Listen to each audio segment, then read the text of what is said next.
untuk orang yang pertama kita minta DP dulu. Asik. Ya.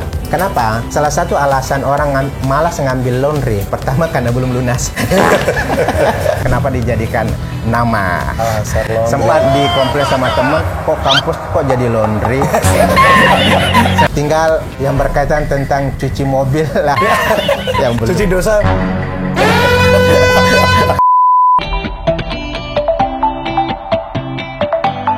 Hai Laundrypreneurs Indonesia, jumpa lagi dengan saya Apik Primadia. Oke teman-teman, kita masih ada di Palu.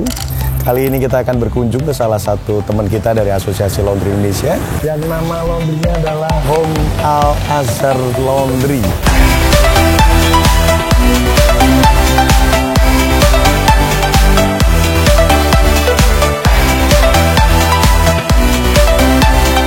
Kita akan melihat laundry di sini, di daerah kampus informasinya, dan posisinya pas di depan kantor Kelurahan Tondo. Nah, beliau juga punya laundry dan juga punya bisnis fotokopi. Siapakah beliau? Kita langsung ngobrol ke dalam sambil ngeliat-liat di dalam seperti apa. Oke, masuk. Assalamualaikum Pak Haji. Waalaikumsalam warahmatullahi wabarakatuh. Ini dia. Pak Fik, selamat datang di Kerajaan Al Azhar Laundry. Oh iya, Kerajaan Al Azhar Laundry ya. Ini kita ketemu dengan ownernya. Oke, nanti perkenalan langsung aja Pak. Silakan Siap, Pak. siap. Silakan. Selamat siang, Assalamualaikum warahmatullahi wabarakatuh. Bismillah. Kenalkan, nama saya Haji Faisal Astar LC.MA.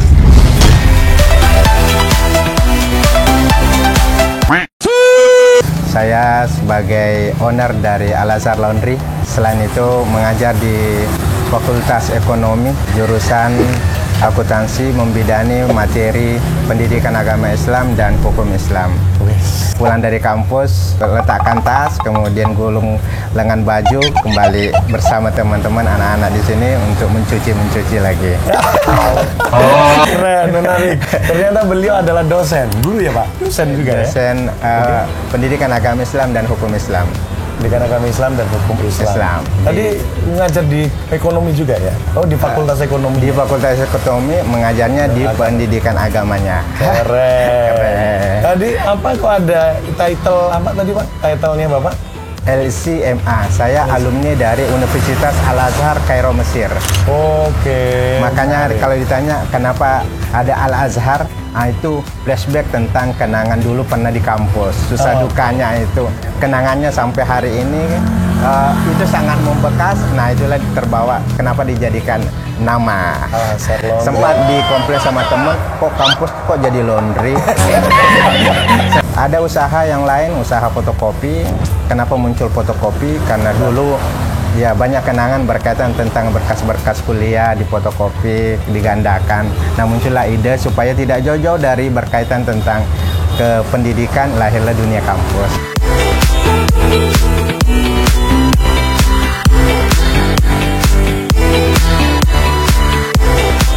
Al Azhar ini kurang lebih sudah masuk 4 tahun atau 3 tahun lebih. Status bangunan kami yang miliki, status tanah sewa. Sehingga tadi diajarin Pak Afik bagaimana menghitung HPP-nya, pasti ada masuk tanah harus dimasukkan sebagai tanah sewa. Dimasukkan sebagai tanah sewa. Oke. Tanah sewa. Siap. Kita kan tadi udah mengenal sekilas terkait Al Azhar Laundry. Terus ada fotokopi. Kenapa beliau membangun bisnis laundry dan sebagainya. Nanti sambil ke dalam. Panas toh? Ayo masuk. Nah, ini kita sudah masuk di laundrynya. Di sini konsepnya open kitchen. Ini pakai mesin Speed Queen ya Pak? Speed Queen. Speed Queen, dryernya 2, mesin pengering. Mesin cucinya pakai LG 9 kilo, LG 11 kilo, sama Electrolux. Yang kapasitas berapa ini Pak? 10 kilo. 10 kilo, oke. Oh 9 kilo? Oh, sorry, 9 kilo. Front loading semuanya. Jadi bisa dikasih rak seperti ini. Ruangan kasir ada di sini. Di depan ruangan kasir ada tulisan-tulisan harganya berapa. Boleh dijelaskan harganya Pak Haji? Produknya yaitu kiloan dengan satuan. Kalau umpama kita kiloan, maka yang akan jatuh adalah ekspres 1 hari, ekspres 12 jam, ekspres 6 jam. Oke. Kemudian untuk cucian yang normal, itu cuciannya 2 hari dan 3 hari. Kita pakai sistem minimal 3 kilo. Kenapa minimal 3 kilo? Kita berhitung load sekali putar mesin. Jadi paling tidak orang kalau ngambil 3 hari berarti jatuhnya 21.000, hitungannya 7.000 per kilo. Ada yang berkaitan cuci satuan. Cuci satuan yaitu biasanya yang berkaitan tentang selimut, sepatu, jas, kemudian karpet, kemudian boneka, helm, bisa semua ya, bantal, Pak? baju pesta, ambal. Mantap. Ya, tinggal yang berkaitan tentang cuci mobil lah. Yang belum. Cuci dosa. Untuk kos kaki yang kecil-kecil, pakaian dalaman kita tidak terima kalau terpaksa. tidak terima, ya. Kalau terpaksa harus ada, kami tidak tanggung jawab kalau tercecer. Oke. Kemudian yang ketiga adalah wajib dilakukan di awal. Keren. Paling tidak untuk orang yang pertama kita minta DP dulu. Asik. Ya. Kenapa? Salah satu alasan orang malas ngambil laundry pertama karena belum lunas.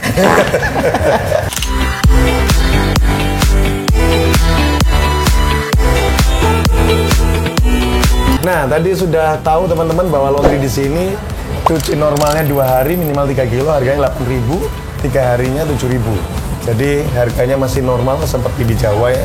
Ya. Kalau ada harga yang 3.000, 4.000 Masih harga ala mahasiswa. ala mahasiswa. Ini nggak ditaruh di bawah, Pak. Karena ini harus naik tangga. Bapak lihat sana. Ini harus naik tangga nih. Tolong Adi periksa semua sisi mesin dryer. Jadi ini kan jauh banget itu di atlet. Ini tangganya. Siap. Nah, itu kan repot sekali. Kenapa nggak dipindah aja panelnya di sini? Pak Apik bilang berani tampil beda. Oh, siap. Ini. Jadi posisinya naik. Tindih. Itulah. Ini baru. Ini packagingnya teman-teman. Kita lihat packaging di sini sudah ada tulisannya. Oh my God. Minuman keras Ini tulisannya lengkap di sini, langsung kotak banget.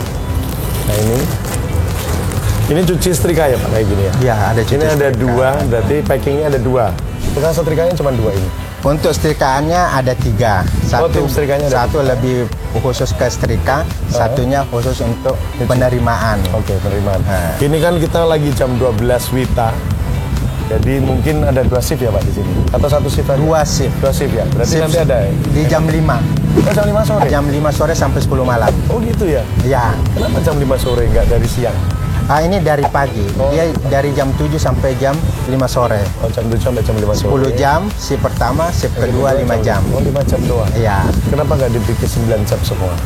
Karena kami memperdayakan mahasiswa. Oh, mahasiswa. Ya, Oke, rata-rata pokoknya. mahasiswa yang sudah bebas mata kuliah bisa ambil paket 10 jam. Oh, oke. Mahasiswa yang masih ada mata kuliah pulang dari kampus bisa cari uang, bisa 5 jam. Menarik ya? Menarik. Jadi ini semua karyawannya adalah Mahasiswa. Keren. Nah, Siap. jadi- Ada berapa karyawan? Semuanya untuk laundry ada 5 orang. 5 karyawan. 2 orang Fotokopi? untuk fotokopi. Fotokopi ada 2 orang. Siap. Iya. Biasanya per hari bisa berapa Pak? Kalau untuk cuci? Kalau ramainya, biasanya kita bisa sampai dapat 80-85 kilo per hari. Oke. Ya, bisa sampai ending-endingnya itu sampai 120, itu puncak-puncaknya. Puncak-puncaknya. Oke. Ya, kalau lagi pas sepi-sepinya 50-60 kilo, ya 70, berkisaran di situ. Ada hal-hal yang biasa yang mungkin tidak dialami di tempat yang lain karena kami suasananya suasana kampus, tentu mengikut dengan hari-hari aktif kuliah. Nah, itu ramai. Hari-hari libur, hari-hari puasa, dekat puasa, biasa mahasiswa banyak pilih mudik Pulang, ya. pulang. Tentu biasanya kalau Drop. kampus mahasiswanya pulang, dosennya pulang. Oke Pak Haji, tadi kan udah jelasin semua dari konsep bisnis dan sebagainya. Tadi saya lupa belum nanya. Ini udah dari tahun berapa Pak buka?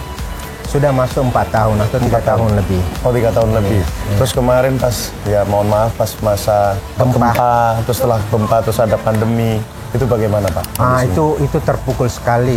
Bukan saja dalam dunia usaha laundry, hampir di dunia usaha, misalnya bisnis makan, bisnis jual-jualan, kios-kios. Ya. Itu juga hampir kami alami.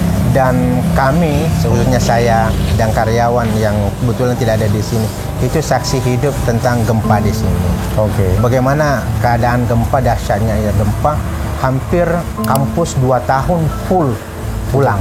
sehingga karyawan atau konsumen yang tadinya ada di sini itu drastis sekali penurunannya. Oke.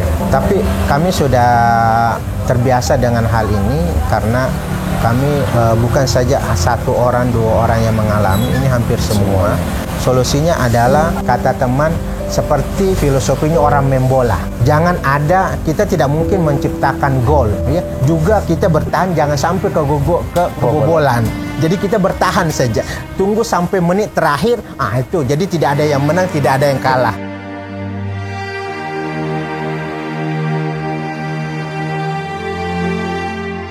Karena kita ada, karena kita saling peduli. Oh, luar biasa, keren.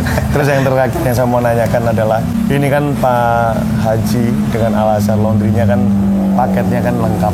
Belajarnya di mana aja Pak, kalau boleh tahu Pak? Belajar Ikut asli. Ikut asli? Jadi ada asosiasi laundry untuk branch untuk wilayah Sulawesi Tengah. Iya. Pertama-tama kami juga berpikir bahwa laundry itu ya ala rumahan. Setiap orang pernah mencuci, setiap orang pernah mengeringkan dan sebagainya. Oke, modalnya sikat, modalnya ember, modalnya hanger. Kami bayangkan, semua orang bisa. Ternyata ketika kita masuk ke dalam, ternyata jauh lebih dalam. Karena ini adalah usahanya adalah jasa berkaitan tentang emosional seseorang, kepuasan. Bagaimana kita bisa memberi hal-hal yang mungkin saja tidak didapati tempat lain, tapi kita berikan itulah yang namanya kepuasan.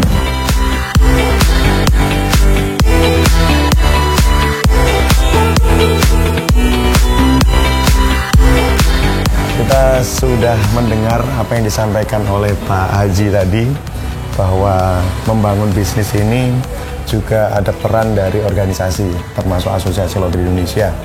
Nah, Pak Haji ini saya ngelihat sendiri materi hari pertama, hari kedua, bahkan materi tambahan hari ketiga, beliau selalu ikut dan tanyanya banyak banget. Tanyanya banget. Tapi yang penting bisa dieksekusi oleh beliau. Tapi asik lah. Beliau ini adalah dosen, tapi nggak yang menggurui gitu ya, juga tidak. Beliau memang semangat belajarnya tinggi. Mudah-mudahan bisa semakin gede bisnisnya ya Pak. Semakin banyak cabangnya ya Pak. Amin. Amin, keren. Sudah bisa menghitung ya, HPP ya. Mulai. Nah, jadi kesimpulan saya adalah bahwa bisnis ini dibangun dari awal bahwa beliau adalah dosen. Beliau melihat ada peluang, akhirnya dibukalah laundry dan fotokopi dengan nama Al Azhar, di mana beliau pernah kuliah di Kairo, Mesir. Dan sekarang bisnisnya sudah bisa memberikan lapangan kerja, terutama bagi warga sekitar dan mahasiswa. Jadi konsepnya seperti kayak di luar negeri, mahasiswanya part time. Nah, di sini juga sama, part time. Jadi kalau sudah lulus, ganti lagi mahasiswa yang lain. Keren. Jadi ini jasanya luar biasa. Oke, untuk penutup Pak Haji, mungkin ada yang perlu disampaikan lagi Pak Haji? Saya filosofinya yang orang bilang katanya usaha tidak pernah mendustai hasil. Oke. Ya, kalau sistem pepatah Arab mengatakan manjadda wajada, siapa yang bersungguh-sungguh pasti akan dapat. Nah, tidak ada usaha yang semudah membalik tangan. Karena Imam Syafi'i mengatakan, ya ini lamma sada ilmi sada jahil. Ketika bertambah ilmu saya, maka di saat itu juga semakin bodoh saya rasa. Kenapa? Karena ketika ikut asli, kita tadinya hanya tahunya 1, kemudian jadi 5, ternyata masih ada lagi yang lain yang tidak tahu. Jadi semakin ikut, seperti orang minum air laut, air asin, semakin haus. Jadi masih banyak hal yang baru, masih ada hal-hal yang lebih wah dari apa yang ada. Dan kami semoga Pak Afik sebagai ketua secara wilayah Indonesia secara keseluruhan jangan bosan-bosan datang ke Palu. Siap. Ajak kami, libatkan kami, semoga kami juga suatu saat bisa menjadi kader yang baik untuk teman-teman yang lain. Amin. Amin. Keren. Dan ya teman-teman, semoga dapat inspirasi banyak dari beliau yang dengan kesibukannya masih sempat membangun bisnis ini bersama keluarga dan sang istri pastinya. Dan semoga teman-teman juga dapat menerapkan ilmu-ilmu sharing hari ini di bisnis Bapak Ibu semuanya. Jangan patah semangat. Jangan patah semangat. Beliau kena badai berapa kali di sini, teman-teman Palu luar biasa. ada gempa yang begitu dahsyatnya, sampai mulai ada pandemi, COVID itu dan sebagainya, tetap bisa bertahan dan sekarang malah bangkit. Keren. Masa teman-teman nggak bisa seperti itu? Contoh ini, salah satunya. Oke, terima kasih teman-teman yang sudah nonton dari awal hingga akhir. Saya Apik Rumadia undur diri. Saya Faisal Asdar. Sampai jumpa lagi. Terima kasih.